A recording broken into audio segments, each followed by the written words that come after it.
নমস্কার দর্শক বন্ধুরা, ইন্ডিয়ান স্পোর্টস গ্রুপের ভিডিওতে আপনাদের স্বাগত। এখন জানেন দলবদলের মরশুম এবং দলবদলের মরশুম মানেই নানান খবর নিয়ে কিন্তু ফুটবল মহলে চর্চা, সমর্থকদের মধ্যে চর্চা। প্রথমে যে ভিডিওটা, এই ভিডিওটাতে আমরা কথা বলবো ইস্ট বেঙ্গলের দল গঠনের কীরকম পদ্ধতিটা চলছে সেই সমস্ত বিষয়। প্রথমেই জানেন অস্কার ব্রুজন চলে যাওয়ার পর বিভিন্ন কোচেদের শর্টলিস্ট করেছিল কিন্তু ইস্ট বেঙ্গল, এবং সেক্ষেত্রে ভারতে কোচিং করে যাওয়া যে তিনজন কোচ ছিল তার মধ্যে অবশ্যই ছিলেন মানোলো মার্কোয়েজ, ছিলেন Peter Kratky, Antonio লোবেজ Habas.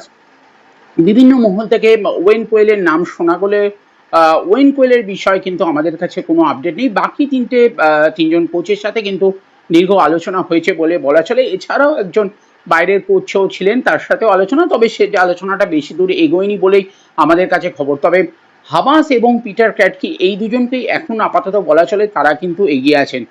Peter Kratky আপনারা জানেন মুম্বাই এফসির কোচ, এবং তার সম্ভবত এই মৌসুমে তিনি আর মুম্বাই সিটির কোচ থাকবেন না হয়তো, এবং সেই জন্যই মোহনবাগান এবং ইস্টবেঙ্গল এই দুই দলের সাথে কিন্তু পিটার ক্র্যাটকির একটা আলোচনা হয়েছে এবং তারা ডিটেলস তিনি দিয়েছেন। এবং সেক্ষেত্রে যে বিষয়টা হয়েছে মোহনবাগানের ক্ষেত্রে, যেহেতু পিটার ক্র্যাটকি হয়নি, ইস্টবেঙ্গলের সাথে কিন্তু একটা আলোচনা শেষ পর্যন্ত চলেছে এবং অ্যান্টোনিও লোপেজ হাবাস তার সাথেও আলোচনা হয়েছে। তবে ইস্টবেঙ্গল কর্তারা কিন্তু অ্যান্টোনিও লোপেজ হাবাসের দিকে যে ঝুঁকে আছেন সেটা বলাই চলে। বলে রাখা ভালো যে এই অস্কার ব্রুজন আসার আগেও কিন্তু ইস্টবেঙ্গল কিন্তু তখন অ্যান্টোনিও লোপেজ হাবাসের দিকেও কিন্তু ঝুঁকেছিল, কিন্তু শেষ পর্যন্ত ডিলটা হয়নি। তবে হাবাসের ক্ষেত্রে যে বিষয়টা সবচেয়ে চিন্তার থাকে কলকাতা ফুটবল মহলে, যেটা যে তার বয়সটা সেইটা একটা বড় ফ্যাক্টর হতে পারে, কারণ এই বয়সে কলকাতার হিটে তিনি কতটা মানিয়ে নিতে পারবেন সেইটা নিয়ে একটা কিন্তু সন্দেহ কলকাতার ফুটবল মহলে অন্ততপক্ষে থাকে, এবং সেই জন্যই তারা কিন্তু স্কেপটিক্যাল হাবাসকে কোচ করার বিষয়।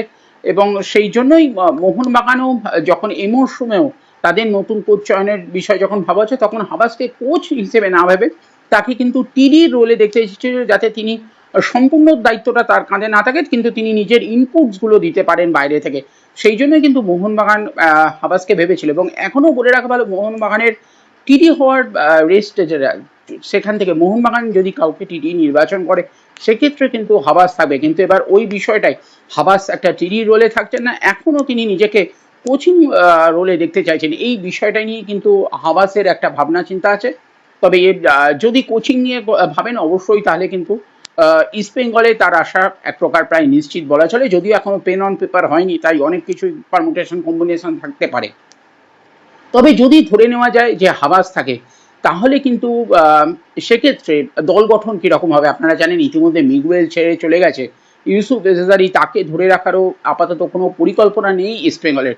কিন্তু যেটা সবচেয়ে বড় চিন্তার বিষয়, তাহলে কি কেভিন সিভিলেকে ইস্টবেঙ্গল জার্সিতে দেখা যাবে, সেখানেও কিন্তু একটা বিষয় আছে যে কোচ অস্কার ব্রুজন তিনি নিজে হয়তো সম্ভবত ইন্দোনেশিয়ার যে ভয়ঙ্করা এফসি দলে সাইন করতে চলেছেন, সেখানে কিন্তু কোচ অস্কার চাইছেন এই কেভিন সিভিলেকে, এবং যে টাকার অঙ্ক সেটাও কিন্তু সেখানে, যেটা কেভিন সিভিলে চাইছেন একটা বার্ষিক চুক্তি, যে চুক্তিটা সেটা কিন্তু তিনি সেখানে পেতে চলেছেন, পাবেন যদি ভয়ঙ্করা এফসিতে তিনি সই করেন।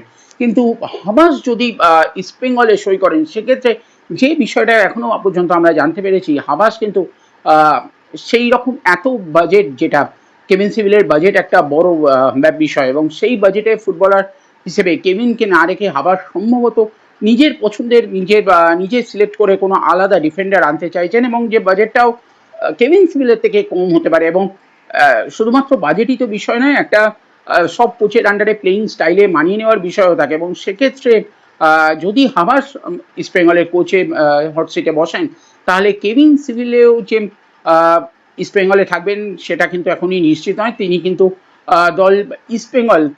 ইস্টবেঙ্গল ছাড়া থেকেও বলা ভালো, ইস্টবেঙ্গল কিন্তু তাকে না রেখে অন্য ডিফেন্ডার, যেটা কোচ হাবাস সাজেস্ট করবেন, সেই দিকে ঝুঁকতে পারে, সেরকমটাই কিন্তু এখনো পর্যন্ত খবর।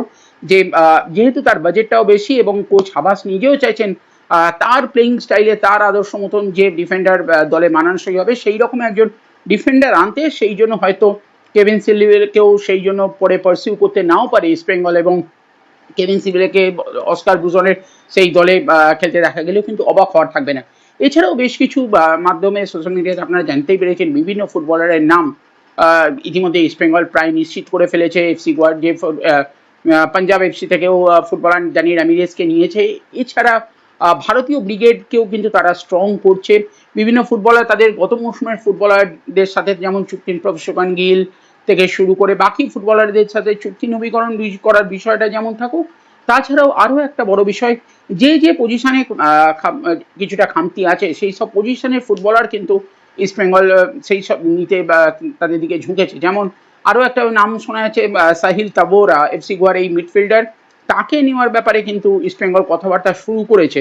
এছাড়াও আরও অনেক যেমন নাম শোনা যাচ্ছে, তারই মধ্যে আরও এক প্রাক্তন মোহনবাগানে খেলে যাওয়া প্রাক্তন ডিফেন্ডার বা বলা ভালো ডিফেন্সিভ মিডফিল্ডারের দিকেও কিন্তু নাম ইস্ট বেঙ্গলের লোক নজর আছে। এখনই পুরো বিষয়টাই কোচ হাবাস যদি আসেন তার সিদ্ধান্ত মেনেই অবশ্যই ইস্ট বেঙ্গল চলবে।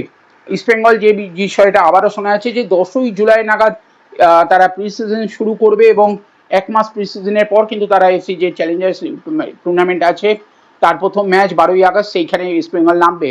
তবে তার আগে পুরো স্কোয়াড তাদের গোছানোর ব্যাপার আছে এবং তাতেও বড় কথা স্পন্সর ইনভেস্টার ইমামি যদি সম্পূর্ণভাবে না থাকে সেক্ষেত্রে বাকি অর্থ যোগানের বিষয়টাও কিন্তু তারা নিশ্চিত করার লক্ষ্যে আছে এবং তারপরেই কিন্তু ফুটবলার এবং কোচের বিষয়গুলোর দিকেও তারা এগোবে।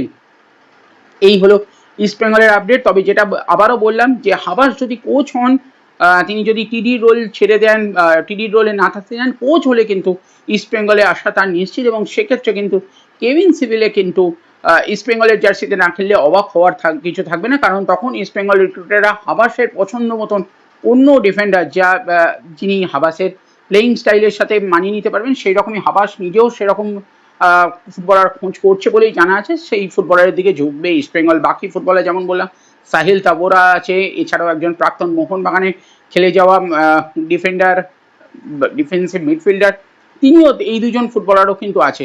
সব কিছুই হাবাসের শেষ পর্যন্ত হাবাস এলে তারপরেই এই ফুটবলার তার পছন্দ মতনই এই ফুটবলারদেরও কিন্তু চুজ করছে। এছাড়াও ইন্টার কাশিরও 2 ফুটবলারের দিকেও নজর আছে। তো দেখা যাক কী হয়। আপনারাও দেখতে থাকুন এই ভিডিওটা।